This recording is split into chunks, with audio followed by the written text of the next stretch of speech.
In a quiet courtroom, filled with whispers and tension, a woman stood at the center of it all, her arms crossed, a smirk tugging at the corner of her lips. She had just signed the divorce papers, fully confident that she had won. Around her, laughter echoed. Friends, even her own family, chuckled, pointing fingers, mocking the man who sat calmly across the room. They all thought they knew the truth. They thought he was weak. They thought he was poor. They thought he was nothing without her. But they were all wrong, because what no one realized, and not even his own wife, was that the man they'd mocked had a secret, a truth so powerful that when the judge read it aloud, the laughter stopped. This isn't just a story about a breakup or betrayal. It's a story about judgment, deception, and the quiet power of dignity. This is the story of Malik Carter, a man who was betrayed, a broken bar but never broken, and how, in the end, he walked away with everything while the woman who mocked him was left speechless. Act 1, The Perfect Image. 500 words. Malik Carter was always the kind of man you wouldn't look at twice in a crowd. Polite, quiet, a bit reserved, but underneath that calm exterior, Malik was sharp. A systems architect by profession, he worked with major financial institutions, building back-end cybersecurity protocols. He didn't flash money, didn't wear name brands, and didn't own luxury cars. He believed in low-key living and high-value investments. His wife, Jasmine, on the other hand, lived for appearances. From the moment they got married, Jasmine made it clear she wanted the lifestyle: designer bags, expensive getaways, weekly brunches, constant attention on social media. To outsiders, they were the dream couple. Jasmine often posted their perfect life online, filter-heavy photos with captions like "blessed with the best," even when the reality was far from perfect. Malik loved Jasmine deeply. He assumed she would mature, settle, and value the quiet foundation he was building for their future. But Jasmine had different plans. Over time, she began growing distant. Her social media became more about herself and new outfits, cryptic captions, selfies without Malik. She criticized his clothes, mocked his frugality, and even joked publicly, "Greater than my husband's biggest talent is being invisible." What she didn't know was that Malik was building something far more valuable than clout. He was building generational wealth.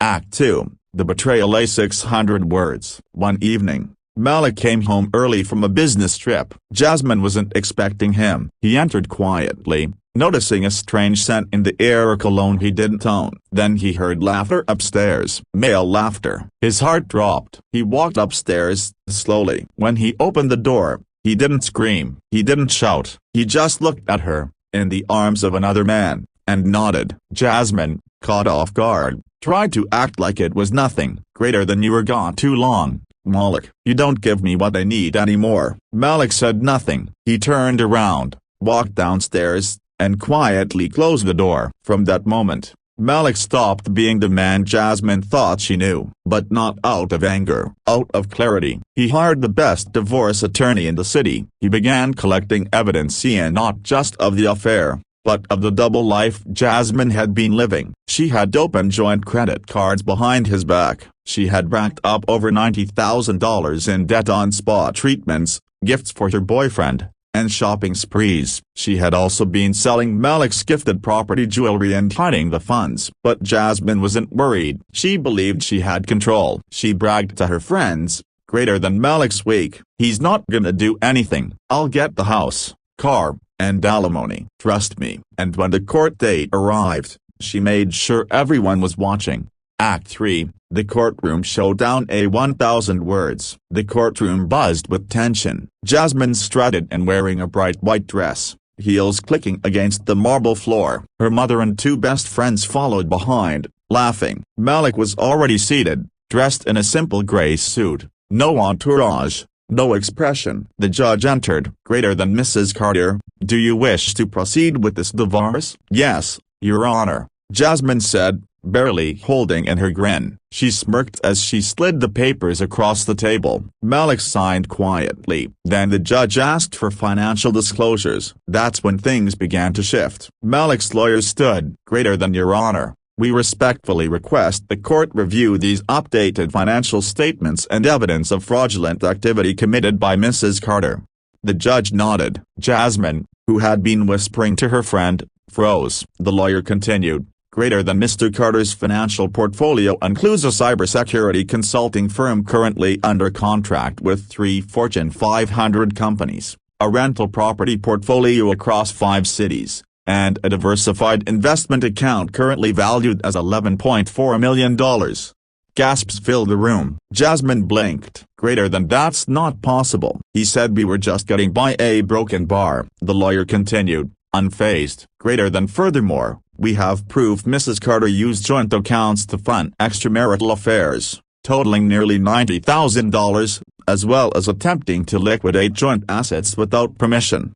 The judge's expression hardened. Jasmine tried to speak, but the judge held up his hand. Greater than you will get your turn, Mrs. Carter. Then came the final blow. Malik's lawyer submitted a pre-nuptial sign before marriage, sealed and validated. Jasmine had forgotten all about it. She had laughed at it back then, calling it something broke people do. But that piece of paper meant she got nothing. No house, no car, no alimony. And because of her fraudulent activity, she was ordered to pay $60,000 in restitution. She stood frozen. Her mother tried to speak. Her friend whispered, "Oh my God, a broken bar." Malik simply stood, nodded to the judge, and walked out. No anger, no satisfaction, just peace, the same peace that comes from knowing you don't have to prove your worth to anyone.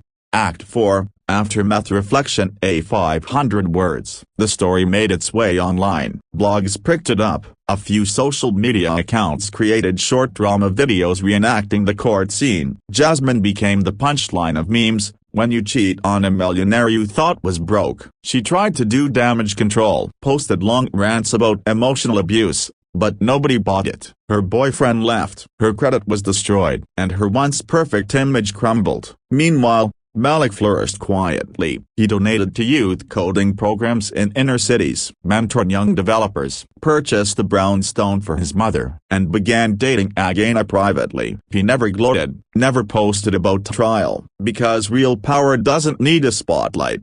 Moral: a 200 words. Sometimes, the loudest ones in the room are hiding the most insecurity. Sometimes, the quietest ones are hiding the most power. Jasmine laughed, pointed fingers, and mocked the man who had given her everything. She thought she was the star in her own story. But she forgot something important. Character always wins. Malik didn't fight with noise. He fought with truth, with dignity, with silence sharpened into a blade. And when the moment Camilla broken bar, the entire courtroom saw who the real fool was. So next time you find yourself judging someone's worth based on appearance, as a pause, because the person you mock today might be the one holding your fate tomorrow.